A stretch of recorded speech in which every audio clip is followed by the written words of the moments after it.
A special thank you to Miller Lite for sponsoring our first season of Live Fire. Ernest Servantes waited. Not passively, not casually, but with intention. He built his life around a single moment, a moment he could see clearly long before it arrived. Sitting in a corporate job, daydreaming, he wasn't wondering if it would happen. He was preparing for it. Because in his words, he knew exactly what was coming. This wasn't a leap. It was a decision made over decades. From competition barbecue to pop-ups in the back of a bar to selling food out of his own home during COVID, what looks like overnight success was anything but. It was adaptation. It was discipline. It was being ready for every curveball before it even showed up. And when the moment came, he didn't hesitate.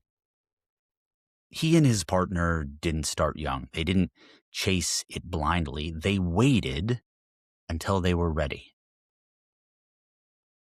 And that kind of patience, that kind of preparation, it leads somewhere. In 2025, Burnt Bean Co. was named #1 on the Texas Monthly Top 50 barbecue list. But even that doesn't fully explain what's happening here. Because for Ernest, this was never about being the best. In fact, when you ask him what makes him #1, he doesn't say his name. He points to the restaurant, to the team, to something bigger than himself, because this isn't a one-man show. It's a culture, a place where hospitality isn't a tactic, it's the foundation, where every guest gets a moment of undivided attention, where a meal isn't just served, it's experienced, and where the work extends far beyond the food.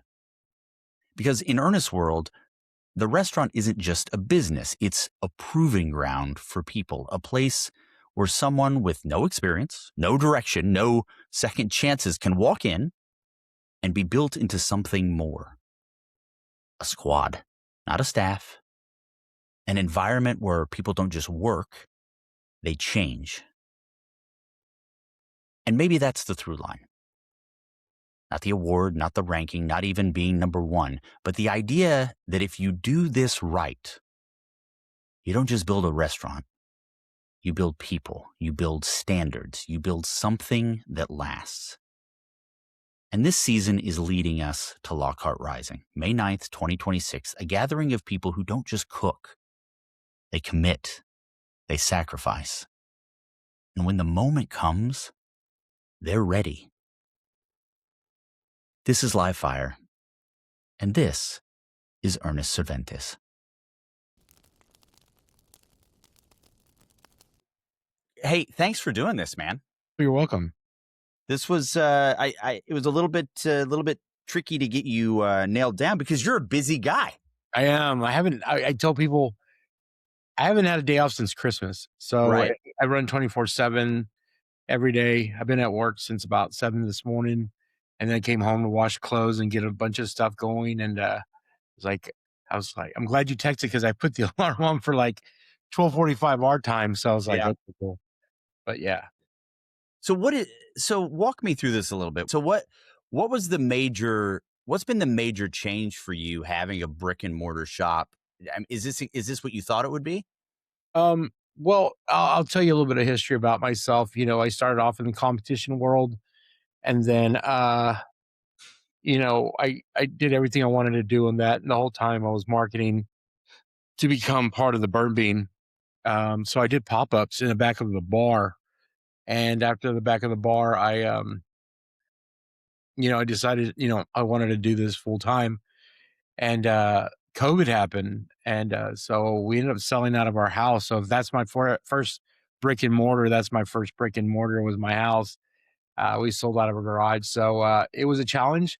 But I tell people this, they were like, some people were like, you went from selling it from a tent and little pop-ups here and there to a full-scale restaurant, and it was a difficult and challenging. I'm like, no, because I did this for a living.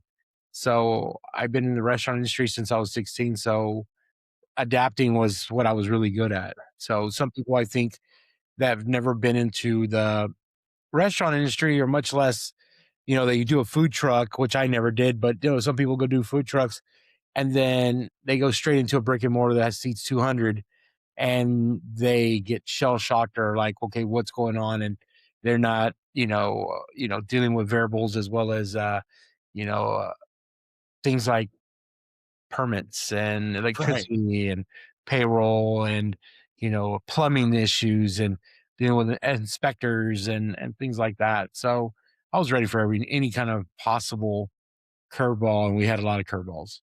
What was the thing that kind of keeping in track with those curveballs? Like for people that don't understand, what was the thing that's maybe surprised you the most? Because obviously, kind of going through this process prepared you. I'm not saying that you weren't prepared, obviously, but there's got to be some things that you're like, oh, I did not see that coming. I was ready. You just I, feel I, like you were ready. Like I there got was nothing shocked you in the whole experience. no. You got to understand one thing. I waited all my life for this one thing, and I could literally, while I'm daydreaming at my corporate job, I knew exactly what was going to come at me. I knew everything, even when it came into financials. People say, "Well, I planned for budgeted this, but it ended up being this," and we were ready for anything. I had a partner, my business partner, Dave, could literally fix everything. So that was what made him such a phenomenal key component to the success of the Burn Bean. Was not only did he cook and the smokers with me, but what he brought to the table was not the food talent. He had the talent of fixing things, Mm, and that saved us hundreds of thousands of dollars that we didn't have to pay contractors, that we didn't have to pay. So if something broke down, it wasn't like, oh shit, we got to get a loan for that. It was like, okay, how much is it? And we pretty much had it in our budget, and he would fix right. it. But I tell people, I was ready. Like, if I was in my 40s, Dave was going to be in his 50s. We weren't in our 20s. We weren't young and naive and had this dream of opening a restaurant that, I came from the tech world, or I came from, I don't know, becoming a doctor or something. We're two dudes that were grown up. We're in our late 40s and we were ready. This was our one chance, and we waited all our lives. We did the opposite of what everybody else did. Everybody else went in young with kids, with responsibilities. We went in with kids are out of the house. He was retired. I was almost there, and we were ready. Like, this is it. So when you're this is good because now we're talking to somebody that so you're ready to go. You're getting the restaurant where you want it to be. What are some bits of advice or some tips or even some things that you're uh really proud of in the way that you handle your people because it is different regardless of your preparation or not going from you're the one doing the thing at a competition you maybe have a small team to now you've got folks that may not necessarily put their hands on the food until they're serving it they may not be in every course of it as you were so how are you managing those people and what are some of the skills that you think led you to the point of being so successful with that. It was, I guess it goes back to what we were talking about earlier. I was a corporate trainer as well as I've dealt with everybody from training issues. Mm, And when you're a chef and you've worked at every kind of concept restaurant from Chili's, Wendy's, fine sure. dining, corporate America, Sodexo, all these big corporations, they always and especially if you're an executive chef or you're a manager, they send you to these team building meetings and all these things that you learn how to become a team member, team builder, and you create a culture. And I got everything I learned from my 25 years in the restaurant industry, and I mixed it in a big bowl of all the pros and cons of every place I've ever worked at, and created something that I knew that would work in the environment that we were going to be into, which was the burnt bean. And it worked. I created a culture. The burnt bean doesn't have any managers. The burnt bean doesn't have a GM. The burnt bean doesn't have kitchen managers. What we did create is a small town mom and pop type of environment, but the internals are run like a corporate machine. And that's what we did here. I created an environment where you didn't have to have 10 years of experience in the pit room. You didn't have to have 5 years of experience in the kitchen. You can go with zero experience, but long as you have the willing to learn. And I always said, I learned this from one of the sayings is, as long as you're coachable, then you can do anything. And that's what I did. You got to understand that we're not in the big cities like Austin, Dallas, or Mm. San Antonio.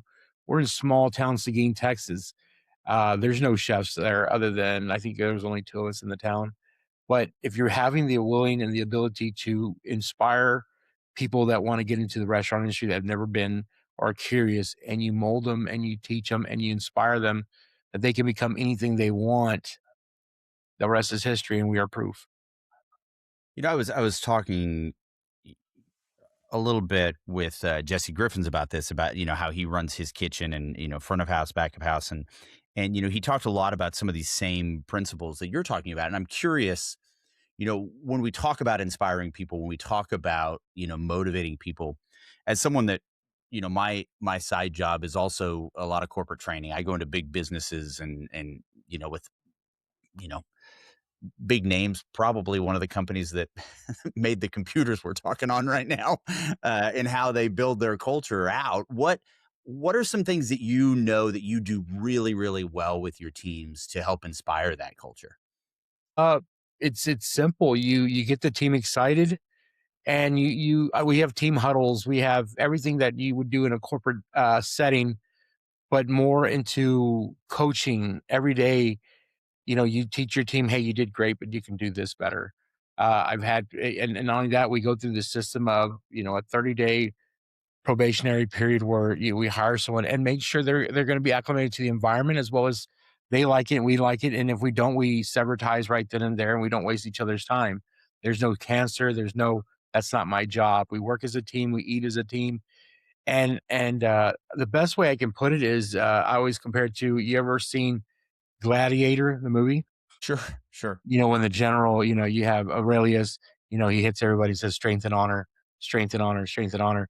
We do that as a thing, and I tell people we're not necessarily don't have the driven of a team environment. We don't have that. We have more of a squad, and the difference between a team and a squad is the team is can complain, a team points fingers, a team doesn't take accountability. A squad gets excited when there's a 3 block long line. A squad wants to go to this environment. They run towards the fire. Build a team that has that, and that's what we have here. Is that everybody on my team, on my squad, is excited and like let's do this.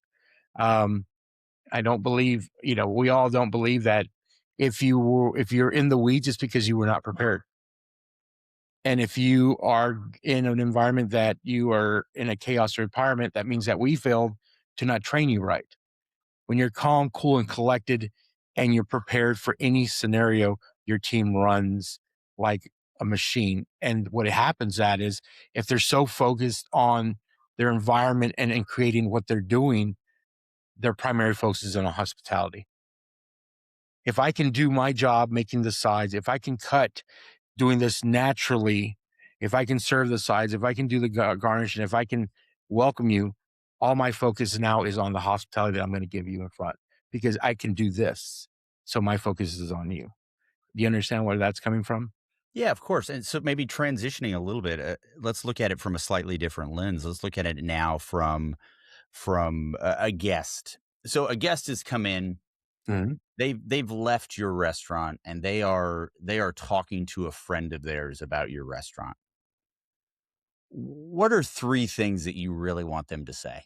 The main one out of all of them is the customer service and the hospitality that they received. I really think in America's society right now in the restaurant industry, there's zero hospitality. There's zero customer service. I think everything is so cold. Everything is so Southwest Airlines, as I say, cattle calls. Do you want to be the McDonald's or do you want to be the Chick-fil-A of service? You know, uh, there's a my pleasure, and then there's people that are next. And that's what we do here because you got to understand that we have people that are waiting in line for 2 hours in the cold, in the hot. We have to kill them with the greatest hospitality. And now we're not giving them a meal. We're trying to give them an experience.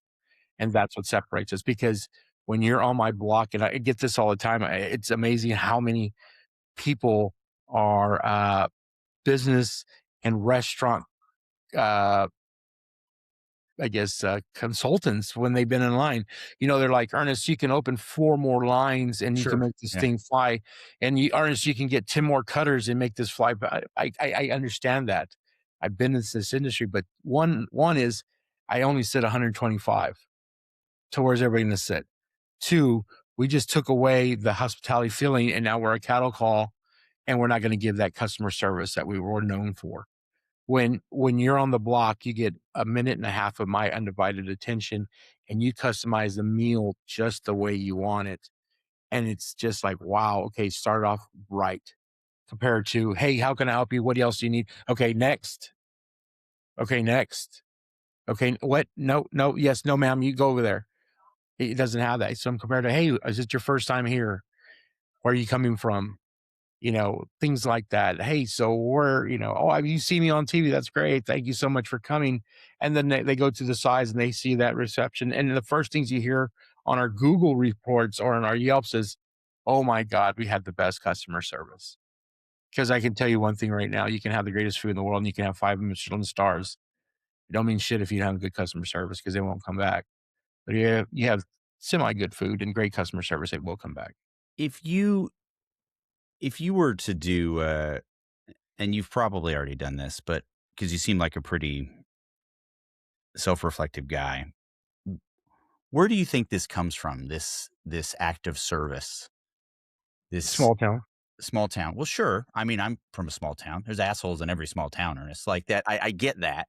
Mhm. But there's something of there's a difference between saying, okay, hey, this is how I want to comport my life and this is how I want other people to feel versus just everyday interactions. You've made this a fundamental pillar of who you are. That's So correct. I'm curious with that, it has to be something deeper than just a small town. What is it? Because this is a driving force for you. It is, and at the end of the day, it's all about who do you wanna be remembered by? Do you wanna be remembered as the tyrant that made a very successful barbecue business and created 10 of them, or do you wanna be remembered by the guy that really brought back what Old Town barbecue customer service and the treating of customers was about when they walked in that door? And I'd rather be known for one of the greatest guys that had that welcomed you to his restaurant than a guy that was trying to make a lot of money.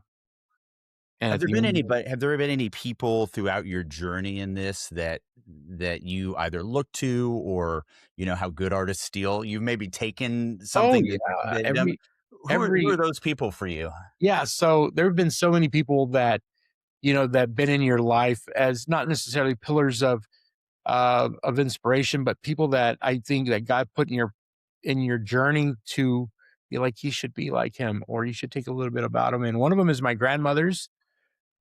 Two is Marty Bryan. I don't know if you know who Marty Bryan is. He's, in Dallas. He was, actually my first corporate GM per se, thing. He was working with me at Outback. Tom Beckman out of, New Orleans, I worked with him a lot too, and these guys showed me one was how to build teams that will follow you into into the flames, how to hold your team accountable, and how to create a culture in an environment where everybody wants, what's in it for me attitude, and, and how to create and get rid of cancers that you don't want in your thing. And I learned so much from these people. And what it is, it's all about the interpretation of how to deal with them. And that's what we've done. And I learned so much. And I've used that in all my teams that I've had up to the burnt bean. So it's always been like that. I tell people I'm more proud of my retention of my team than the percentage than how much money we make. If I've been open for 6 years and I've lost three full timers in 6 years, and two of them retired, and one came Fair back. enough. Yeah. Yeah, and my part timers, I might have lost maybe three, and the reason why is because they after they graduated college, they had to go to the real world. And that's what I'm more proud of, that I created an environment that people a working environment that people wanted to come to work. and that's the one thing. If you've never been to my restaurant, you should, and you would see it acting, you know. Tell me tell me a little bit about the abuelas. Well, like, what were they bringing to the table as in terms of, like, as an inspiration for this type of servitude? Well, one of them is because she had a restaurant herself. They okay, Yes, alright. I'm her legacy. Alright. So you saw the way she interacted at the restaurant, but I think it was more the interaction in the public. When she would see her at the local supermarket or at church, she had this persona of always having that as an image because Mm. people, if they saw you, "Hey, how's it going? I saw you at the restaurant the other day. It was blah blah." Or because it doesn't. She told me, no matter where you go, your last name means everything. It's in your integrity, and I saw it every day. I pretty much live with her a lot, so the way she knew how to talk to customers, and that was just at the HEB or at church or at the library. They know who she was, and it's how you hold yourself out of your environment is key. And you mimic that. Sure.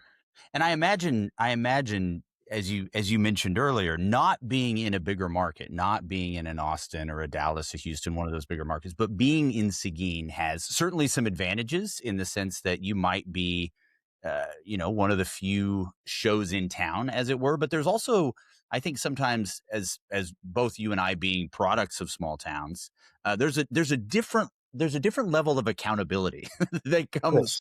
with being in a small town that I don't think necessarily people can really equate to. And a lot of that sounds like what your grandmother was dealing with as well, knowing full well that the people she treats on Monday are going to be the same people she sees at the store on Tuesday. So there is that level of accountability that comes with that. Yeah, exactly. One thing that it has that small again, there goes to the thing of small town atmosphere, the small town service. I don't think that a lot of people that come from out of town are used to it. And a lot of people that come to it, they remember being treated like that. That's something that they're like, wow, your customer service is so nice here. And not only that, I always tell my team, and my team knows this, that we have to work twice as hard as anybody in the big cities because we don't have influencers and we don't have that.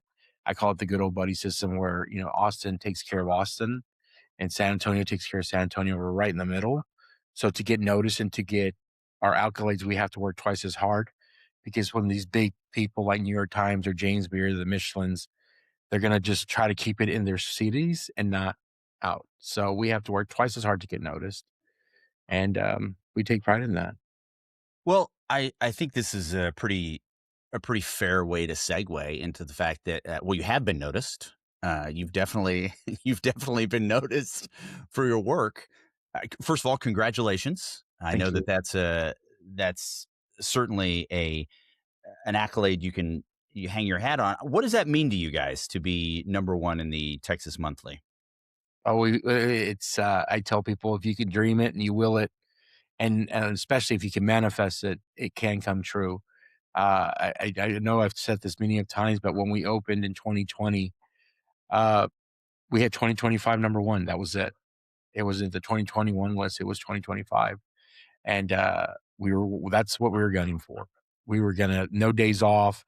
We didn't even have a break in this train. It was all gas, no brakes, and we were gonna give it our best. And I mean, when you say that, and but then you do it, you sacrifice. Our two my two words the whole 5 year I say 5 years because 2021 we got number 4, but it really didn't mean anything to me. It was 2025. It was sacrifice and discipline, and what I mean by sacrifice, I literally sacrificed a lot. I sacrificed, seeing my daughter's last 2 years in high school, her college softball years, missing Christmas, missing birthdays, missing so many family opportunities, uh, saying no to a lot of things too. And a lot of people in our restaurant industry, especially the barbecue, really thought I was arrogant for a long time because they'd invite me to festivals and they'd invite me to all these things, and I'd say no because my focus was on getting number one.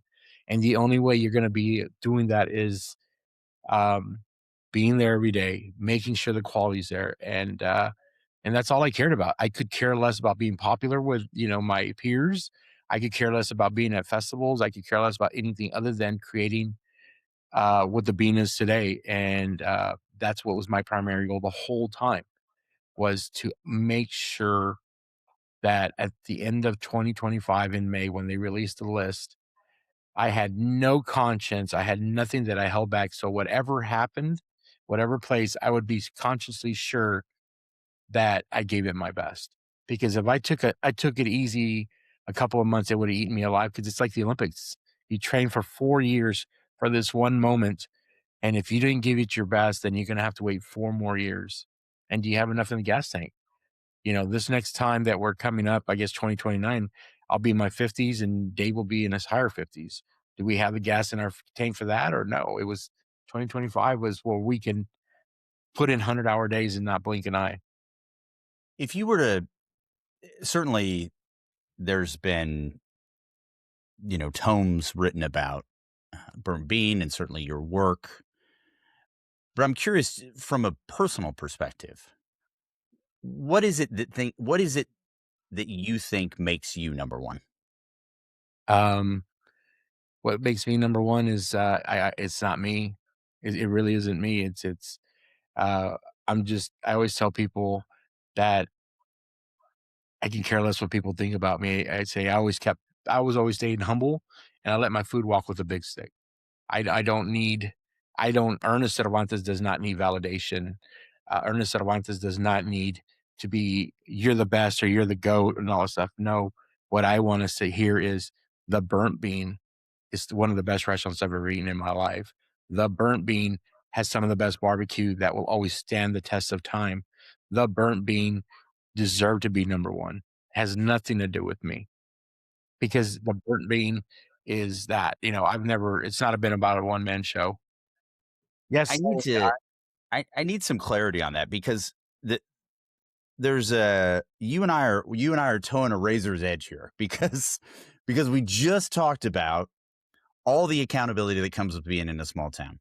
All the accountability of seeing these people over and over again. All the accountability that comes from making sure that that individual guest has the best experience they can. You cannot do that without empathy. That's impossible. do you You have have to to have be an it? empathetic human being, which means that at least on some level, you do care how that person feels about the experience with you.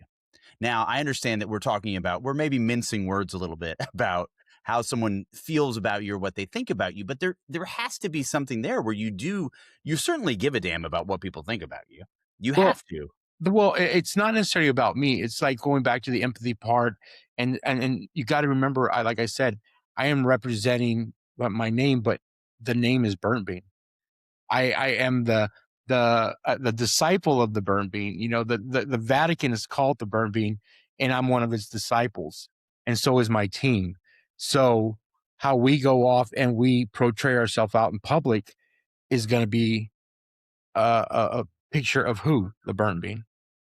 So I do anything for Burnt Bean, I guess you could say, and if empathetic and I have that. Now people can say things, and that's why I kind of get riled up sometimes when people are like, "Oh, that it's just hype and the lines are just blah blah blah." We take offense, and it's just not me; it's my team because we put so much love and energy, and we cultured this beautiful oak tree called the burnt bean, and it's strong right now. We don't want it to get toxic, and we don't want it to get to this point. So, going back to what you said, it's at the end of the day, it's burnt bean. It's not earnest. If Birmingham, Kentucky would talk to them, so I get it, and I understand what you're saying. I legitimately do, and I'm not trying to. no, I get it. But it is, look, this is very much a just as you are a product of your grandmother's restaurant in many ways. The Burnt Bean is a product of you. It's a product of Dave. It's not just you. It's not just Dave. Certainly, there's a team and there's a humility that comes with that. But there's no separating them. We can't get in there. They're not a mutually exclusive entities here. So there is that element. So I'm curious with that. Now that you've had these these goals that you've achieved, that you've put in the 5 years for, you've done the thing that you want to do. You've gotten that award. That day came when you got the call. You understand that. How long are you allowing yourself to take a breath, celebrate with your team? And then when does it come over you that, like, wait a minute, there's another one of these in 5 years? It took us 10 days. Okay. It's already done. The team was waiting, and, after we celebrated, we got back to work, and, the team actually asked Dave to ask me, "When do we run it back?" And, I told him, "Tomorrow." And that was 10 days, and we're running it back. Yeah, the team wasn't gonna rest on the laurels of being on the mountain and say, "Okay, we're done, we're cool. Just gonna write this code wave off, and whatever happens, happens." Uh, the team was ready. They're like, "Let's run it back." No one's ever run it back. So, we're running it back already. I don't know if you've noticed the menus have changed. We are, we all sat down as a team and said, what we have to do, our game plan to get to try to at least even be mentioned to run it back for back to back, and it has to be a different restaurant. So, slowly in 3 years, we're creating a new restaurant as in front of everybody's eyes. So, the one that got it is different merit than the one that's gonna go after it. And what does that pursuit mean for you? Because maybe let me reframe that. Without prior to the team saying, "Hey, let's run it back. Let's do this again.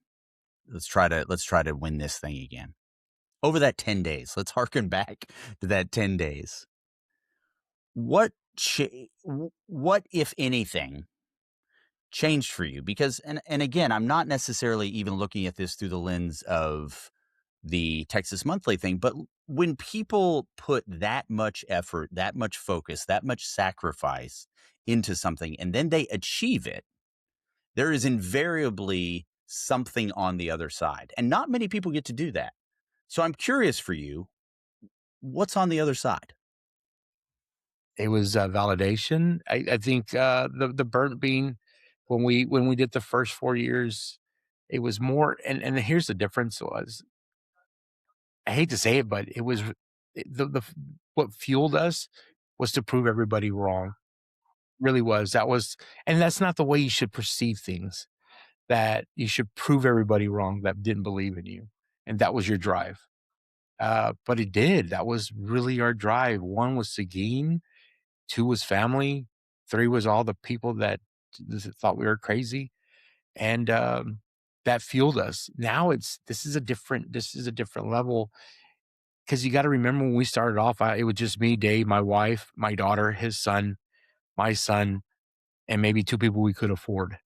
That was our team, and, uh and it was really hard, because it was more of a family and we were all in it together, so it's more personable because you sit down in those 10 days like we were talking about and you see what the output was. You talk about how we started and we reminisced, or we're drinking champagne, and we reminisce on all the sacrifices we did, and we reminisce how I used to sleep at the restaurant for 2 years, and you reminisce of what we used to laugh about, how we had to rewash our sanitary towels and things like that just to survive, because we were through COVID, through a recession, through so many adversities, and now you have a team of 24 that that believes in you, I guess. That's what I can't compare to anything like, other than, you know, like the Roman Empire, where they started maybe small, and now when at their height of their thing, they had an army, a humongous army. That's what we have now. We have an army of believers, my squad, that like, let's do this together. So not so much weight is just on me or on Dave, but we have so much talent that we created ourselves that want to do it too. And that's the difference. Those 10 days were probably the most beautiful. I think I was happy. I cried. I was happy, and then I cried more. And the one thing that I told myself that I never did before too, and I kinda get sentimental right now, but to look at yourself in the mirror and tell yourself you're proud of yourself is probably one of the greatest things you could ever do to yourself, because you had all these goals and not that many people can actually say they accomplished them all, and we did. We really did, and that was the cool part is that everything we fucking wanted to do, and we accomplished it, man, and not that many people can say that. And, some people after that, they can just, ride into the sunset and say, "I'm done," but we're just getting started, you know? It was one of those things, I don't know, man, and it's not the obsession of being on top or anything like that, and now it's not something that we can prove. Now, our thing is just like with my team, it's not the biggest thing when you become number 1 is that your team gets nervous because now the standards our expectations are very high. And they're like, "Chef, we have to prove to them every day. We have to prove to them that we're flawless." I'm like, "No, we're gonna show them why we're number 1. We're gonna show them why we are number 1 and why we should do that." I said, "We're gonna do the same things that got us number 1 as well." So, we're showing everybody now. Remember I told you we were there to prove, now we're there to show. Look, I think I have to ask this question because it's the most obvious question in the world, right? Burnt Bean, number one barbecue place, Texas Monthly. In 5 years, it's going to be a different restaurant. What can you tell us about that restaurant? Nothing that you shouldn't know.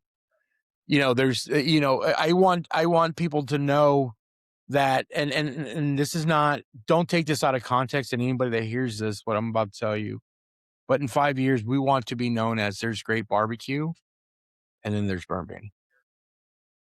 There's great barbecue, and there's nothing wrong. There's phenomenal talent out there. There's so much, but then there's burnt bean. Like, So let me ask you this then. Let's frame it a different way. You go to a restaurant, mhm. barbecue restaurant, and what's your order? Let's start there. What are you ordering at a restaurant? A I barbecue usually place? like yesterday. Oh, barbecue. Yeah. Barbecue, if it's my first time, I always just give me a just I usually, if they know who I am, I'm like, "Just give me 1 slice of whatever," but you know what I like is I like chicken. Okay. I've always liked chicken, I've been a chicken guy, but if you wanna know what I judge a restaurant by, a barbecue joint, I'll tell you right now, it's a rib. Give Okay. me a rib. All right. Give me a rib. All right. So now what we're doing now is we're establishing a baseline. So you go into a restaurant, you're like, all right, give me the ribs. I want you to describe to me what you would expect to taste and experience, and that be the best rib you've ever had. Because if barbecue's here and burnt beans here, I want to know what metric we're dealing with. Okay, so 1, a rib tells you the personality of any kind of barbecue joint all over the country. It tells you what region they're from. It tells you what wood they're from. It tells you how they're going to smoke it and what kind of are they going to sop it? They're going to brine it. Is the sauce going to be a vinegary? Is it going to be a sweet one? Is it going to be real tacky? It's going to need to be spicy. Uh, at the end of the day, a perfect rib for me is a lightly smoked rib with pepper that's lightly smoked. You bite into it. The first thing you should taste is the pork. After the pork, it should be a slight sweetness because pork and sweetness like to be there, and then you taste the smoke. And it's a clean, clean flavor. If the first thing you taste is smoke, I think it's over smoked. It tells you that you don't really pay attention to your pits because then you're running one type of flavor. If it's, usually with brisket, you do a little bit heavier smoke. Chicken, you do a little heavier smoke. Delicate things like pork need to be, it tells me that you actually care when it comes to that. Those are the different things that set you apart. You're just not throwing all the shit on the same pit. And then, you're like, well, I only have one pit, but yeah, there you go, starting to make excuses. Um, a pork tells, just like turkey, a perfect pork rib tells you what the restaurant's all about. That's what I tell people. I care less if someone makes better brisket than me or better this or that. A rib tells you the story of the barbecue joint itself. It doesn't matter where you are in America because So it's based on that, it sounds like it's safe to then deduce that in the next 5 years, when barbecue is at one level and burnt bean is on a different level, that differentiating factor is going to be in the ribs. Is that fair? Yeah, it'll always be there, man. Yeah, you go ask anybody. What do you think of burnt beans ribs? And they're like, they're pretty good. But no, going back to the rib, it's not necessarily rib, but I think it's now the diversity of what is coming with what's expectating in 5 years. Right. Are we gonna just judge a barbecue joint on just their ribs in 5 years? No. Well, that is I the question, right? So what does the next 5 years look like then? Not necessarily even with burnt bean, but where's barbecue in the next 5 years? Man, it depends on the next year. 1, if we all can survive, Fair enough. and then 2, I always think of, okay, it's just you have to treat the barbecue joints have to start thinking like, "Okay, we're college now. I only got $5 to spend. How are we gonna make this how are we gonna make a meal?" And what I mean by that is right now, beef, we're trying to stay away from brisket like it's the plague. And how do you do that? You have to get creative. Do you use more pork products? Use more, chicken? Turkey's still high up there. Do you bring in something else? Some people are doing things like using tri-tip flat irons. I've seen it at L&L, but now I'm seeing it in the valley as well. Are they starting to, you see all these people starting to get creative on other meats, trying to be diverse because they think, oh, they're being creative. No, we're trying to survive. We're trying to survive with price points. Your team can't live off of $10 an hour. So how do you do that? People are like, oh, I cringe when they tell me, oh, how many briskets do you sell or how many pounds do you sell, Ernest? I cringe because I'm not making anything off of them. And that's the problem is the if we were in North Carolina or in the South or even in the Midwest, we could get away with not serving brisket every day and we could survive. 5 years from now, everybody's like, you're being so creative with your menus. It's not because I want to be chefy. It's because I need to survive. I make more money off of pork products than chicken. So in 5 years, when I say the burnt bean's going to change, I'm slowly implementing that. I'm slowly implementing that. Yes, brisket is always going to be king in Texas because that's what we're known for. But we're going to be more diverse with our menus because we have to. And it's not we're trying to show off. It's an element of surviving. And how can we be creative and still make it beautiful? And that's where cool sides come in and cool meats like we're doing right now. And we're being creative. And that's the only reason. We're not trying to one up everybody. We're trying to survive. And that's what separates us is that in 5 years, if the Lord permits, knock on wood, burnt beans surviving, we're flourishing still, and nothing really. I mean, shit. If we can survive during COVID, we can survive through anything, and that's what we're going for, and that's what we're bringing different cultures. We're bringing a bunch of stuff that I don't think anybody else is doing, and I think a lot of teams are catching on to what we're doing. They're like, okay, I see what he's going with this, and it's not we're trying to be cool. We're trying to survive. So, we talked a lot today about external vantage points. That's how the community sees you, how you see the community, how certainly publications see you, people that are in the know in the food world see you. So you're in a position right now based on certainly your skill and what you've brought to, pardon the pun, the table, the a lot of accolades, which I think is great. Well deserved. And congratulations. Thank you. What I'm really curious about is what are you personally really proud of that nobody gets to see? Um, I'm proud to be a I guess I'm proud to be a dad. You know what I mean? I know that's kinda cheesy because if you see as a chef and you're living all the time in the kitchens and to create and have children that become very successful, um, that's one of my proudest moments, but the one thing I'm proud to see is to get people that don't have any kind of trades and you create them and now they become very talented like my team. If I could tell you the stories on my team and on those people and how you change their lives. But yeah, man, it's just being a good person. At the end of the day, that's what we're going to be known for.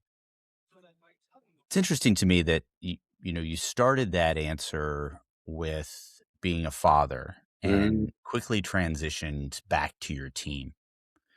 Do you feel like you've got a paternalistic, and I mean that Course, in the yeah, of course. course, you know?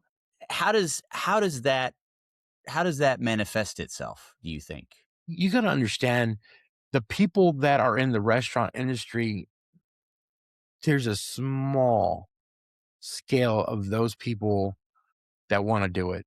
Most of them are dropouts of high school. They kinda started off their life in the jail system. No one's gonna really take them serious on the job, and they just wanted a new start, and you feel like a father. You know, you have these lost children, and, you mold them into something good, and you try to mold them into being accepted in society and saying, "It's okay. You don't have to be a statistic," and that's the one thing as an executive chef or pit mat, whatever you wanna call me. At the end of the day, it's yes, it's about cooking and stuff, but it's about molding the next people of society, and it's mostly the motley crews. I mean, you don't see people with suits and ties at the Bean or in barbecue joints. You see these roughed up, tattooed, you know, crazy hair gauges on their ears people, and they're good people, but some of them, most of the time, have come from a pretty harsh background. And when you mold them and you teach them there's better to life and they see that, and now you see them flourishing. Some, from when they were 16 and almost going to prison to now they have a house, they have children, they're a member of society, and they still work for you, and they take pride in everything you do. I mean, does that compare to being number 1 in Texas barbecue? Sometimes I think it's better, you know? If you were to if you had 5 applicants in front of you, Mhm. what are some of the things you're looking at?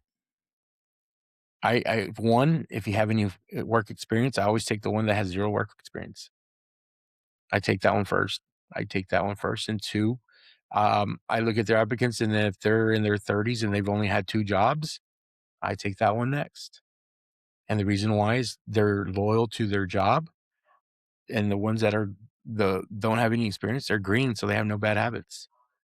And as long as you're teachable, because the ones that have 20 years as a pit master somewhere, or they've been at 6 different restaurants as a chef in the past 3 years, that means that either they didn't like them or they fired them, and they're just job hopping. I'd rather take the first 2 because, the one that's green, they're coach as long as you're coachable as long as you have good worth ethic. I say that to everybody. As long as you're willing to work, man, you can be successful. And I'm living proof because I was a little shithead too at 18. But I'd rather teach you and let me teach you a trade than a guy that thinks he already knows it all. And no, no, no, I already know how to do it. Don't worry about it. Then why are you coming here? If you were on those rare occasions when you do get to step outside of this aspect of your life, what's the one thing you're looking forward to doing? I'm gonna be a grandpa, so I'm gonna kind of give everything to. I'm gonna be a grandpa for the first time, so I might just take a little seat back. And I told my partner too. I was like, I think when I become a grandpa, I might take the seriousness of life a little bit more than I did with my kids. That my kids were more of like, "Y'all okay? Cool." Or, "Yeah, you would have to come visit me." I'm gonna have to slow it down a little bit, but I don't know, man.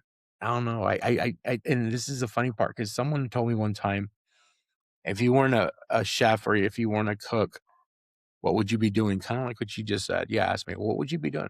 And I honestly don't know what to tell you. This is all I've done, and since I was 16, this is all I know.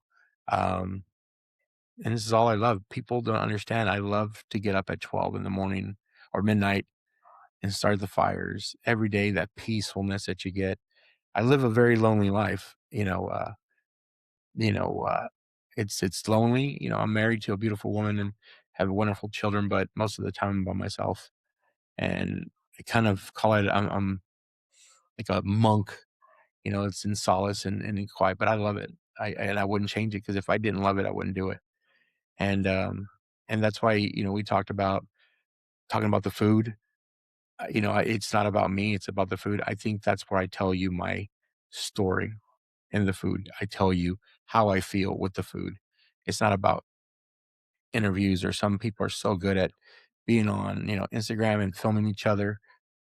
If you ever see the bean, it's just you come in, of course you talk to me and I'm in a good mood or whatever. At the end of the day, I express everything, all those questions you asked and all those things through the food, because that's the way my outlet is through the food. I asked I asked somebody else this, and it's a question that pops in my head, and I'll be, I'll be really honest. I don't even know why I ask it sometimes, but it just strikes me. Do you do you consider yourself an artist? I do. I do. A craftsman as well, um, because we express how we feel through food, just how someone expresses through their food, through a canvas or through an instrument or through poetry or whatever, a pencil. We express our artistic values.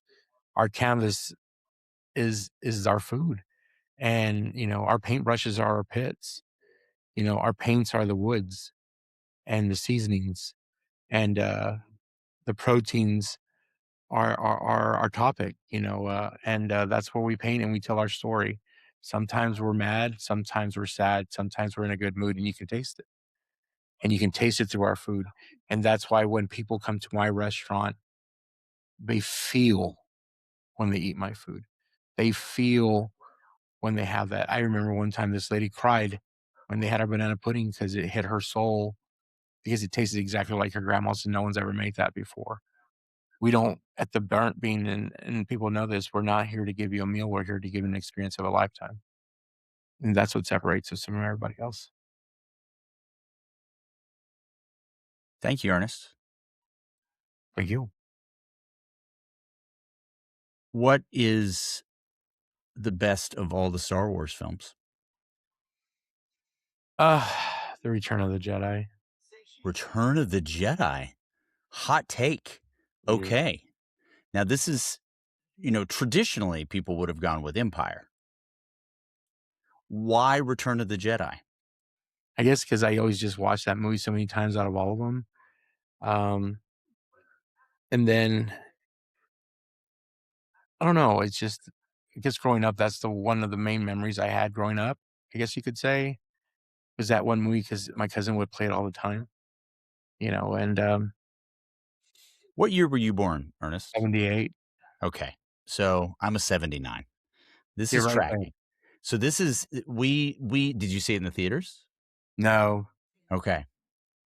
It's the first one I got to see in theaters. So I also am very, and for those of you that aren't watching the video version of this, Ernest has a Yoda shirt on. So this is not a complete non sequitur out of the It's technically Grogu. that is Grogu. Okay. So wow, You wanna great. see something cool? I don't know if you can see it, but can you see this? This is all the reason to watch the YouTube, guys. If you can't, you gotta click in now. I'm not even gonna describe it to you. It That is says pretty fantastic. And I apologize for losing any kind of nerd cred, not distinguishing between Yoda and Grogu just then. I do apologize. It's okay. Ernest, I have to tell you, man, you're an easy guy to root for, bud. Thank I you. wish you all the very best, and thank you so very much, so much for being with us today, man. Yeah, no problem. If I knew you were in 1979, we would have gone on my study, because all behind me is all my Transformers and He-Mans Dude, on my all my cases. Yes, that's my little passion. So, people collect, bourbons or, sure. cars. I collect G1 Transformers and He-Mans. That's dope, dude. Yeah, it's really That's cool. really dope. Do you know we're coming up on the 40th anniversary of the Transformers movie? No, I know. I literally still today, I'm still heartbroken when they killed Optimus Prime. You Don't know? ruin it for people. Yeah, man. It was the worst. Actually, I saw the video, what was it, 2 days ago? I saw the whole Yeah, where thing. they basically like apologized. Yeah. So, but not only that, I watched the video, when he dies, they're like, Oh, and then he turns all gray, and I still got emotional. Of course. I was like, "This is the worst day of my life." I saw that, and it was just, oh man, that was I got so many great things. There's the I Oh, mean, cool. honestly, I remember distinctly Optimus's death and then the never-ending story, and then I Yeah, was pretty much ruined. Like, yeah, this is why kids are in yes, therapy. yes, and I tell I you know, and it's funny because do you have any children? I have a daughter, yeah, she's 13. Okay, so I don't know if you did this, but in my house with both of my children, there's a rite of passage in this house, and one is the first movie we watch is Harry and the Hendersons. Oh Okay, my god.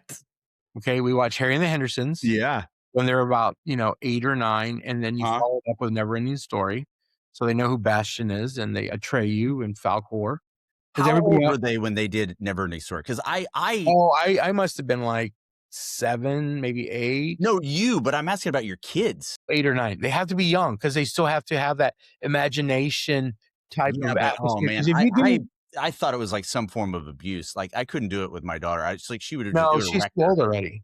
Oh, yeah, She she's too didn't old. have that she's like, well, with my daughter, she loved it, and that's why people laugh at me because, uh, they always ask me, "So who's your favorite dragon?" They're thinking of I'm thinking of Game of Thrones, and You're all I'm like, Falcor? "Falcor, duh." Yeah, Yeah, things like that. So, Harry and the Hendersons, uh, the Neverending Story, and then we'll go to we move it up to the Transform like, my son was Transformered out, and then they came up with the new ones, and he was raised with that. But then when we get older, they're in high school, I teach them about, The Breakfast Club and Real Genius, dude, those yeah. movies, and so they appreciate, because dad's a big, '80s freak and things like that. Then they understand why I have so many they call me a nerd because I have so many Transformers. It's Badge of honor, man. Wear it well. yeah. I think you do. You're a stud, Ernest. Thanks so much, man. Thank you, brother. Take care.